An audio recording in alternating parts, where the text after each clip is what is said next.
Chapter 4. The Summons. And it came to pass after many days that the word of the Lord came to Elijah in the 3rd year, saying, Go, show thyself unto Ahab, and I will send rain upon the earth. And Elijah went to show himself to Ahab, and there was a sore famine in Samaria. And Ahab called Obadiah, which was the governor of his house. Now Obadiah feared the Lord greatly. For it was so, when Jezebel cut off the prophets of the Lord, that Obadiah took 100 prophets and hid them by 50 in a cave, and fed them with bread and water. And Ahab said unto Obadiah, Go unto the land, unto all the fountains of water, unto all the brooks. Peradventure we may find grass to save the horses, and mules alive, that we may not lose all the beasts. So they divided the land between them to pass throughout it. And Ahab went one way by himself, and Obadiah went another way by himself.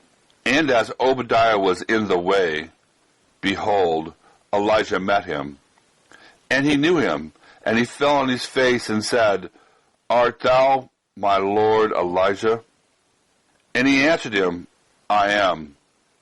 Go tell thy Lord, behold, Elijah is here. And he said, What have I sinned, that thou wouldest deliver thy servant unto the hand of Ahab to slay me? As the Lord thy God liveth, there is no nation or kingdom, whether my Lord has not sent to seek thee. And when they had said, He is not there, he took an oath of the kingdom and nation, that they find thee not. And now thou sayest, Go tell thy Lord, behold, Elijah is here. And it shall come to pass, as soon as I am gone from thee, that the Spirit of the Lord shall carry thee whither I knew not. And so when I come and tell Ahab that he cannot find thee, he shall slay me. But I, thy servant, fear the Lord from my youth. Was it not told, my Lord, what I did when Jezebel slew the prophets of the Lord? How I hid 100 men of the Lord's prophet by 50 in a cave, and fed them bread and water. And thou sayest, Go, tell thy Lord, behold, Elijah is here, and he shall slay me. And Elijah said, As the Lord of hosts liveth, before whom I stand, I will surely show myself unto him today. So Obadiah went to meet Ahab and told him, 1 Kings chapter 18, verses 1 through 16. Before coming to the key point in this text, some relevant aspects of it need to be considered. First, Obadiah makes a poor impression at first glance. His fearfulness on being confronted by Elijah had usually left him wanting in the eyes of many commentators and preachers. And we shall see later, there was good reason for Obadiah's fearfulness. Obadiah, first of all, greeted Elijah with respect and awe, falling prostrate before him as before a king. Obadiah, whose name means servant of the Lord, or of God, did so because he recognized Elijah as God's throne man. His fearfulness is not manifested until Elijah commands him to go to Ahab with the summons, quote, Go tell thy Lord, behold, Elijah is here, end quote. We are also forewarned of being critical of Obadiah in verses 3 and 4, where Obadiah's rescue and protection of the 100 sons of the prophets, faithful proclaimers of God's law, Israel's Bible of that day, is set forth by God's inspiration. The Lord commands Obadiah, who are we to be critical of him against the Lord's judgment? Second, we are told that Ahab and Obadiah went out together without others to divide the land between them in their search for water and pasture for the royal horses and mules. Some have used this to imply that Ahab's court was a simple and primitive one. Others have held that no doubt a retinue accompanied both men. although we are told that each searched, quote, by himself, end quote. Israel was a wealthy state, and the court of the house of Omari was far from poor or meager. Another reason guided this course of action.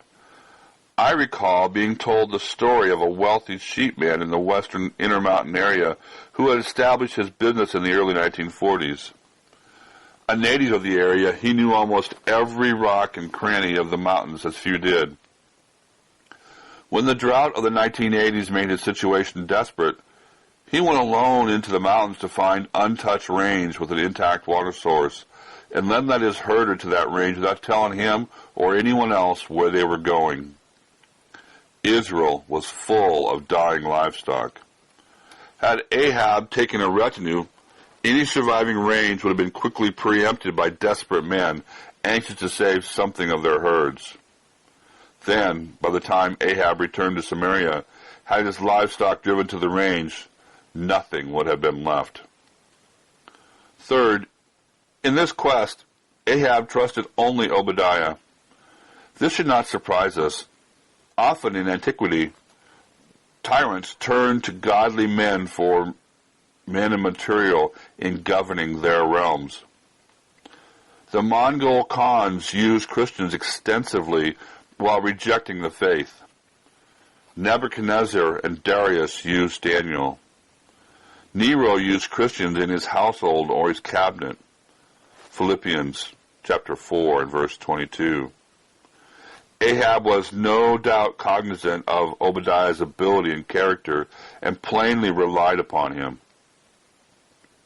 But, fourth, the key fact in this text is Elijah's summons issued to Obadiah.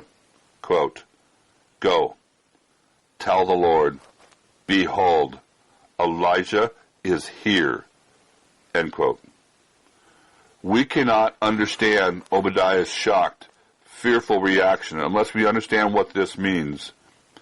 Because our age has lost a sense of form and ceremony, the meaning of this declaration tends to escape us. We can perhaps grasp a small fragment of its meaning if we imagine a child ordering a high-ranking executive assistant to his father to demand his father present himself for an audience. No king in antiquity had authority and power of the religious nature. No man could order a king to come to him, nor could any man present himself to a king at will. He came and went at the king's word. In Persia, any who dared approach the king without his command risked death. Esther chapter 4, verse 11. This was law among the Persians. It was a common and general practice elsewhere. To proclaim the judgment of drought, Elijah had made unannounced appearance before Ahab. 1 Kings 17, verse 1. Perhaps the shocked unbelief with which his proclamation was received enabled Elijah to escape before the amazed Ahab could react. Certainly, soon thereafter, the search was underway to capture and kill the audacious prophet. 1 Kings chapter 18, verse 10 and following. Elijah knew that Obadiah would neither kill him on sight nor arrest him. It was dangerous enough for Obadiah to do neither. Now he was asked to go to Ahab, as though Ahab were a simple peasant, and to summon Ahab for an audience with God's throne man. From a human perspective, Elijah's summons had an insane audacity to it. The modern preacher of God's law word does not have Elijah's prophetic calling, nor his miraculous power, nor does he have Elijah's especial status as God's throne man. But he does have the same law of God, and he has the duty to summon men and nations to obey it or to be judged by it. He does have the calling to proclaim the good news of salvation, as well as the certainty of judgment. All men are summoned to an audience with the King of Kings and the Judge of all the earth. Genesis chapter 18, verse 25. Revelation chapter 19, verse 16. Obadiah carried the summons, and Ahab came. With a killing famine in all the area and surrounding nations, he was in a difficult position. All the nations knew of Elijah's role in the drought. If for no other reason, Ahab's own search for Elijah had alerted them. 1 Kings chapter 18, verse 10. For all these nations, Elijah was obviously a dangerous man. But, equally clear, Ahab was something of a Jonah. The man who had provoked a powerful God to a judgment from which they all suffered. The drought was not naturally caused, nor was it ending naturally. At this point, Ahab knew that killing Elijah would only perpetuate the judgment and make his problem more difficult. As a result, for pragmatic considerations, Ahab swallowed his rage and pride and went to Elijah. The king came to the prophet at his command for an audience. One who failed to come at the king's bidding was liable to death as an outlaw. Ahab recognized the God of Elijah, Jehovah, the Lord of hosts, was summoning him, and the summons implied death if he failed to appear. This is the meaning of those amazing words. Quote, "Go tell the Lord, behold, Elijah is here." End quote.